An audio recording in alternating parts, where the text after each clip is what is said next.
कारवाई झाली त्याच्याबद्दल तुमचं काय मत आहे? आमच्या शाळेमधले शिक्षक कामाला लावले याबद्दल काही आमचं म्हणणं नव्हतं, पण सगळे शिक्षक कामाला लावले याबद्दलचं हे आंदोलन होतं. बरं, असंही नाही की तहसीलदारांना सांगितलं नाही, असंही नाही नाईब तहसीलदारांना सांगितलं नाही, असंही नाही शिक्षण अधिकाऱ्यांना सांगितलं नाही, पण तुम्ही सगळेच जर का बहिरे होऊन बसला असाल तर आवाज आमचा कुठतरी आम्हाला वाढवावा लागेल. आणि तुम्हाला एकच सांगायचंय, सगळेजण अन्याय सहन करणार नाही, कुणाला तरी समोर यावं लागेल, कुणाला तरी आवाज उचलावा लागेल, या सिस्टमच्या विरोधात आवाज उचलावा लागेल. आज जन्माच्या प्रमाणपत्रापासून तर मृत्यूच्या प्रमाणपत्रापर्यंत भ्रष्टाचार बोकाळलाय. या अधिकाऱ्यांना मी बोललेले एवढं जर का झोंबलं असेल तर स्वतःची वर्दी बाजूला ठेवून एखाद्या तहसील कार्यालयामधून एका दिवसामध्ये तुमचा अर्ज मंजूर करून आणावा किंवा तुमचा एखादा विनंती अर्ज रस्त्याचा मंजूर करून दाखवावा. तेव्हा सांगेल की शासन प्रशासन व्यवस्थित काम करतंय म्हणून.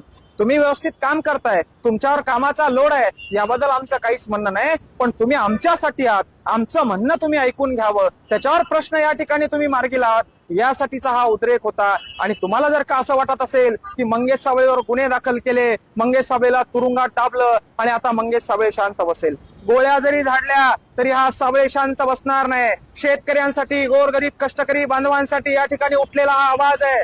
माझ्या वावरातून समृद्धी महामार्ग जाणार आहे आणि 100-150 एकर जमीन मला घ्यायची आहे म्हणून राजकीय पुढाऱ्यासारखा आवाज हा नव्हता. किंवा मला एखादं टेंडर पाहिजे, एखाद्या संरक्षण भिंतीचं, एखाद्या रस्त्याचं टेंडर पाहिजे म्हणून हा आवाज नव्हता. माझ्या लेकरांच्या शिक्षणाच्या भविष्यासाठी हा आवाज होता. आणि तुम्ही आम्हाला फुकटची रेवडी देऊ नका, तुम्ही आम्हाला फुकटचं ज्ञान वाटू नका, पण आमच्या लेकरांना व्यवस्थित शिक्षण सिस्टम द्या, शिक्षणचा बोजवारा वाजवू नका. त्यासाठी उठलेला हा आवाज होता, त्यासाठी उठलेला हा उद्रेक होता, एवढंच या ठिकाणी सांगेल.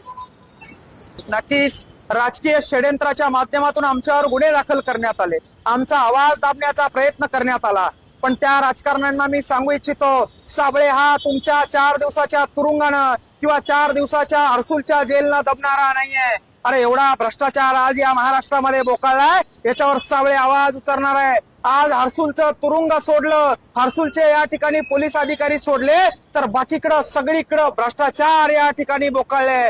म्हणजे जेलात प्रशासन चांगलं सुरू आहे, जिथं कैदी असतात तिथं प्रशासन चांगलं सुरू आहे, मात्र बाहेर जिथं सामान्याचे काम व्हायला पाहिजे तिथं टेबला खालून पैसे द्यावं लागतायत, टेबला खालून भ्रष्टाचार सुरू आहे. आणि त्याच्या विरोधात जर का कोणी आवाज उचलणार असाल आणि तुम्हाला वाटत असेल तुम्ही तो आवाज दाबणार असाल तर ही जनता शांत बसणार नाही, आमच्यासारखे तरुण शांत बसणार नाही. आणि आम्ही ही खुणगाड बांधून हा आवाज उचललेला आहे. तुम्हाला वाटत असेल 4-2 दिवसाच्या तुरुंगवासानं तुम्ही आमचा आवाज दाबणार तर विसरून जा, शेवटच्या श्वासापर्यंत या मातीसाठी हा मंगेश साबळे लढत राहणार आहे, लक्षात असू द्या.